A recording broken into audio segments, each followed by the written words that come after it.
Antes disso, Ana Daniela Soares entrevista Irene Flunser-Pimentel a propósito de o caso da PIDE-DGS. Foram julgados os principais agentes da ditadura portuguesa? Será que foram julgados os principais agentes da ditadura portuguesa?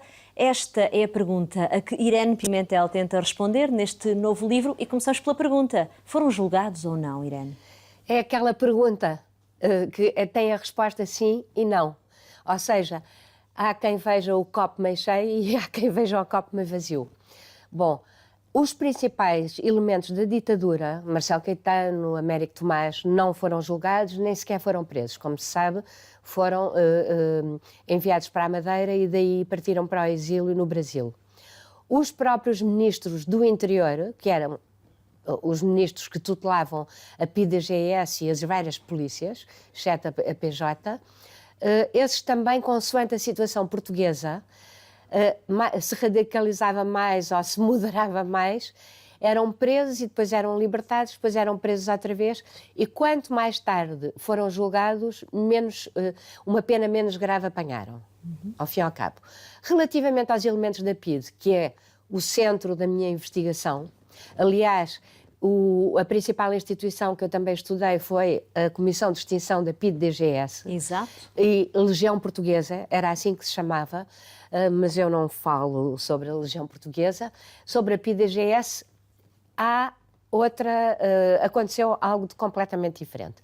Eles foram encarados como os inimigos principais do novo regime e, sobretudo, da opinião pública que tinha sido oposicionista ao velho regime.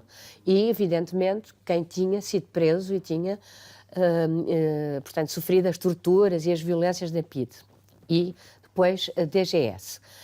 Ainda por cima, não foi o primeiro alvo do movimento das Forças Armadas no 25 de Abril, e também eu tento um bocadinho investigar porquê e o que é que aconteceu nesse dia, porque é que só no dia 26 é que os elementos da PIDE se rendem.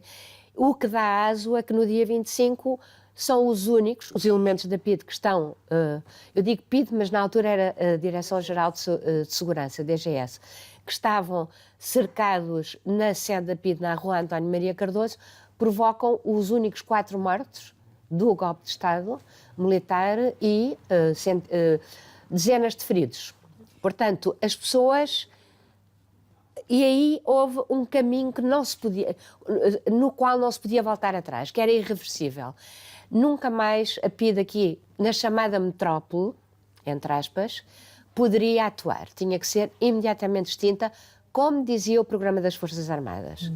Mas o Programa das Forças Armadas não dizia que a PIDE-DGS fosse extinta nas colónias em guerra. Antes, pelo contrário.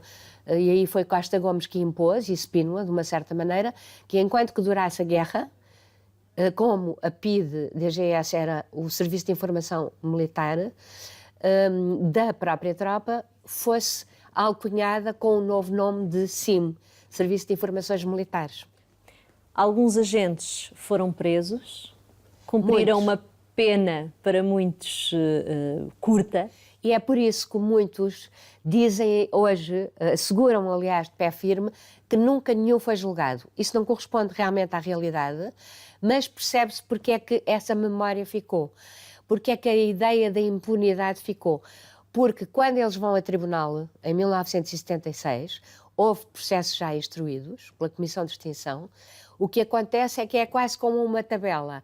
O Tribunal Militar ou absolve, muitos deles, informadores, etc., ou então diz que não há provas, ou pune-os com uma sentença que é rigorosamente o tempo que esses elementos já tinham sofrido em prisão preventiva. Portanto, praticamente todos, quando vão a julgamento, saem em liberdade. Curiosas as reclamações de alguns agentes, por exemplo, relativamente à Rádio Renascença, que lhes chama vampiros. Exatamente. A PIDE-DGS é completamente diabolizada a seguir ao 25 de Abril. Pela imprensa, aliás, basta ver a imprensa que faz um excelente trabalho até de... Publica nomes dos agentes. Publica os nomes dos agentes, publica o nome dos informadores, sobretudo esses, porque os agentes até estava Havia registros. Em registro oficial, porque eles eram funcionários públicos, não é? Agora, quanto aos informadores, é que a questão não é tão evidente e eles eram, eles próprios, muitos deles, clandestinos. Portanto, à medida que são presos, todos os seus nomes vêm, por exemplo, na imprensa, em toda a imprensa. E claro que a imprensa, alguma mais à esquerda, poderia falar do Diário de Lisboa, da República, quando é tomada também pelos trabalhadores, e que a própria Rádio Renascença, que apela, digamos, até às manifestações, não é? Porque está tomada pelos trabalhadores, claro que é assim que encaram os elementos da PIDE. E, portanto, e depois, quando há aquela célebre revolta de elementos da PIDE na penitenciária de Lisboa, a penitenciária é cercada por pessoas civis e que não deixam que mais ninguém fuja ou não deixam que os familiares dos elementos até se acerquem da prisão. Depois há também outro episódio e esses episódios radicalizam sempre. De repente é como se as pessoas que estivessem mais distraídas, e percebe-se, em criar um novo regime e em lutar pela criação de um novo regime democrático, uns queriam socialista, outros queriam de outra forma, se esquecessem que havia elementos da PIDE presos. Quando há esta revolta na penitenciária e a fuga coletiva de Alcoentre, aí a opinião pública revolta-se e o processo é novamente falado. Uma coisa que é curiosa é que eu penso que os civis portugueses, e isso também é original em Portugal, deixaram às Forças Armadas, a quem tinha feito o golpe de Estado, a punição dos elementos da polícia política. E isso também é muito diferente do que, por exemplo, só para dar o caso da Grécia, que é completamente distinto, foram os próprios presos políticos ou advogados de presos políticos que instruíram processos contra os principais torturadores. Aqui não. Foi tudo feito a nível de instituições do movimento das Forças Armadas, desde logo a Comissão de Extinção.